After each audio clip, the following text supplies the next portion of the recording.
والحمد لله.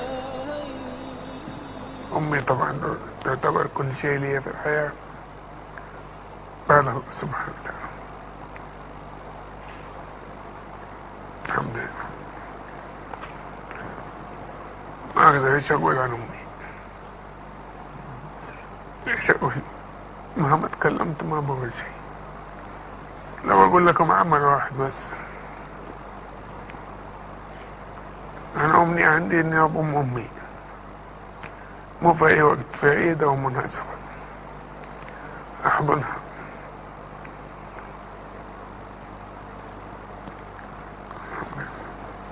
تجي العيد والمناسبة أمي فيها حسرة أكتر مني. لكن لو سألتكم أنتوا الآن متى آخر مرة ضمت أمك؟ أنتوا اللي أمامي واللي في التلفزيون، متى آخر مرة ضميت أمك؟ الحمد لله. الحمد لله. أمي في داخلها حسرة تقول لي مرة جينا من الحرم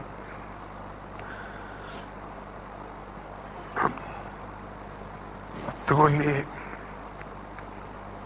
نفس يوم من الأيام أدخل الحرم وأنت ماسكني وتطوف بي.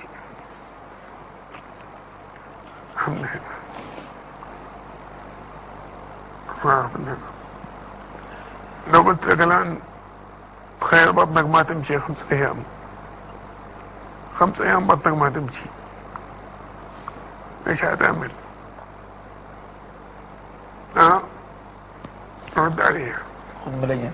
ناخذ ملايين، شربت الملايين ما نزل شيء، ايش حتسوي؟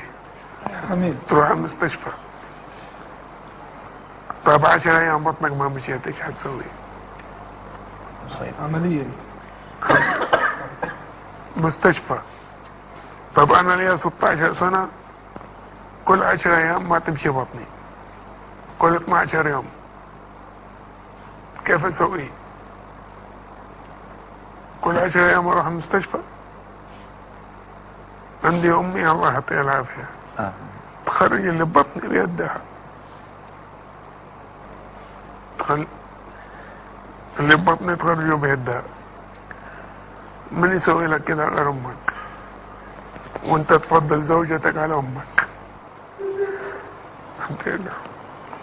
ولا تفضل ولدك على امك، تفضل صاحبك على امك، الحمد لله.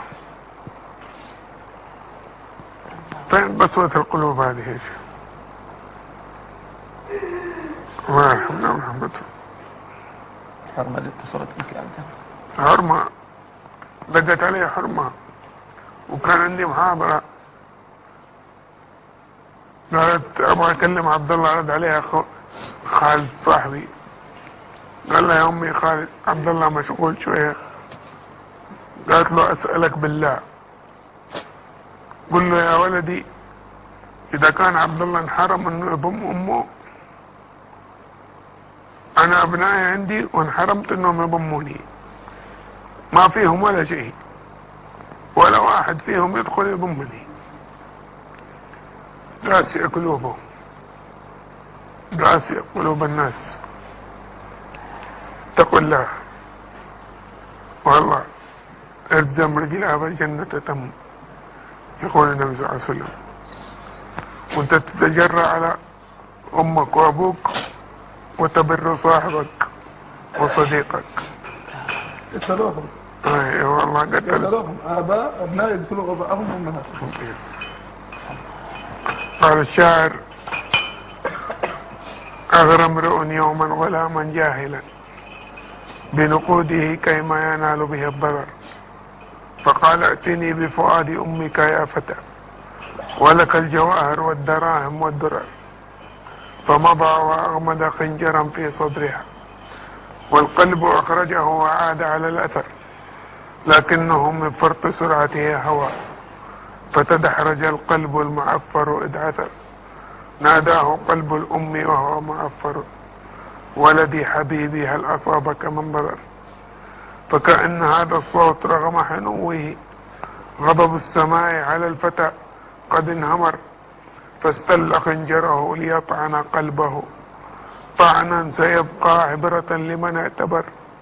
ناداه قلب الأم كف يد ولا تطعن فؤادي مرتين على الأثر. كف يد ولا تطعن فؤادي مرتين على الأثر.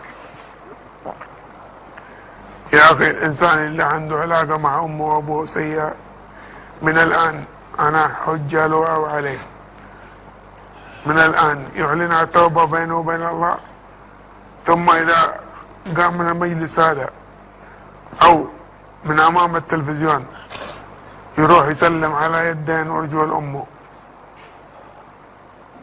وتوبوا إلى الله.